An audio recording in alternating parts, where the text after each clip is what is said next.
Magandang umaga po. Andito po tayo sa garden. Mangunguha po ako ng dahon ng mustasa at akin pong buburuhin. Ito po yung aming garden. Ayan. Yan, ibibidyo ko po sa inyo. Ayan ang aming climbing rose.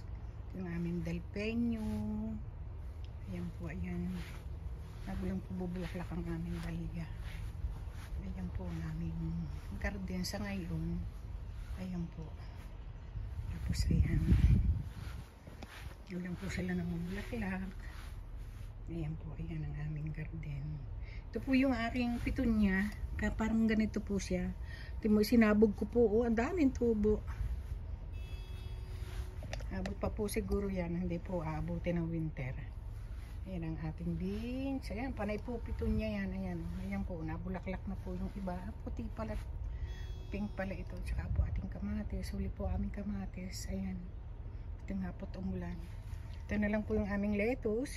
Ubus na namin. Ayan, ang aming pong lili ay hindi pa po sabay-sabay na bulaklak. Ayan po yung mustasa pa natin. Yan may mga bulaklak na yelong yan. Yan po yung mustasa na akin pong bibiniin. Ayan po yung ating mga, ayan po, yan, nabuka na po ang ating lili. Una po itong orange, tapos po itong orange na may maroon. Ayan, ito po naman yung ating clematis, ang tawag po dyan. Ayan o, clematis. Ito po yung garden dito sa bahay nila Malu. Ayan po, ito po naman yung kulay maroon na bago lang pong nabuka ang aming pong mga ano, yun po yung aming yellow na tawag dito, lili. Ayan, ayan po, ayan ang aming mga tanim na kalabasa. Ngayon lang po sila naganda. Tapos ito po yung ating apple. Napakadami pong bunga nitong apple ngayon. Dami po, maliliit pa lang po siya, maliliit pa lang. Ayan po, ako po yung mangunguha ng dahon ng mustasa na isipan ko pong video. Ito po kulay pink.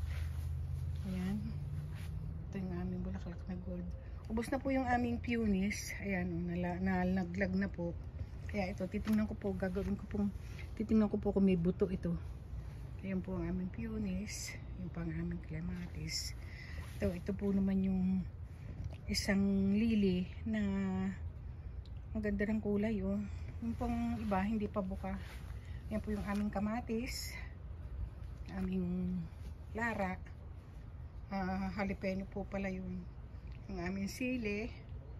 Ito po yung samot-samot. Ito po yung kamatis na parang may balot. Galing po ito doon sa manager ni Malu. Tinaling ko. Ayan po, baling ganda. Ito po yung aming dahlia. Ayan, malapit na rin pong bumuka ang bulaklak. Ayan po. Ayan ang gandong kamatis. Talong. Ayan po. Ito po naman yung kulay orange. Ito po naman yung kulay pink.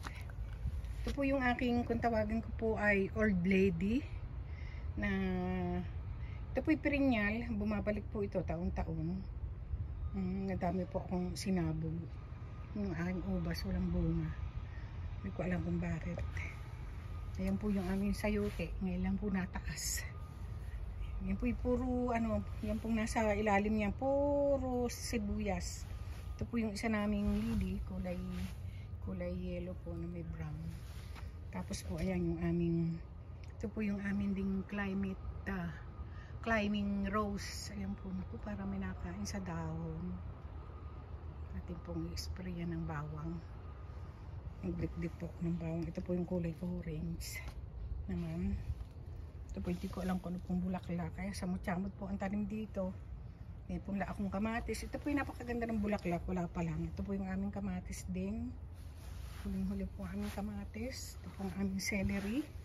Ayan ang aking celery. Aming tanim. Kalabasa. Tsaka po raspberry. Ayan po. Wala pa lang pong hinog. Ayan ang aming petunia. Ayan po yung aming petunia namin. Ito po alam ko ito po yung kulay pink. Hindi pa po siya nabuka. Ayan ang aming asparagus. Ayan po yung aming mga tanim na kalabasa. Spinach. Ito po bagong tanim ko rin po ang spinach na ito. Ayan o, tubo na po. Tapos yan ang aming beans. Ayan po ang aming mga beans. Ito po yung aking mustasa pa. Hindi pa kami nagmimiso kaya ito po malago pa siya. Ito po naman ay carrot. Bagong tanim ko din po rin carrot na ito. Ayan. Ayan po yung beans natin. Ayan, umakyat na. Ito po yung natitira ko na lang na lettuce. Ito po yung tinamnan ko ng pechay. Ayan, bagong tanim na po yan. Tapos sa tabi po yan, puro po beans. Ayan po yung ating patatas na bulaklak na. Pag po yan ay lumo po na, may laman na po yan. Tapos ito po yung bagong tanim na beans. Pinalik ko po dito sa pechay. Ito po yung kasamahan ng pechay na yan. Ayan. At ginagawa po, pinabunga ko po. Taguin po natin binhi para po uli sa tanim. Ayan po, ayan. Tapos po ito ay, yan, puro mustasa po yan. Pinabubunga ko po siya. Ayan o, marami ng bunga. At ito po yung tinatanggal ko. Tinatanggal ko po itong mga dahong ito. Ayan, kinukuha ko po yan. At atin pong gagawing buro, fermented na dahon ng mustasa.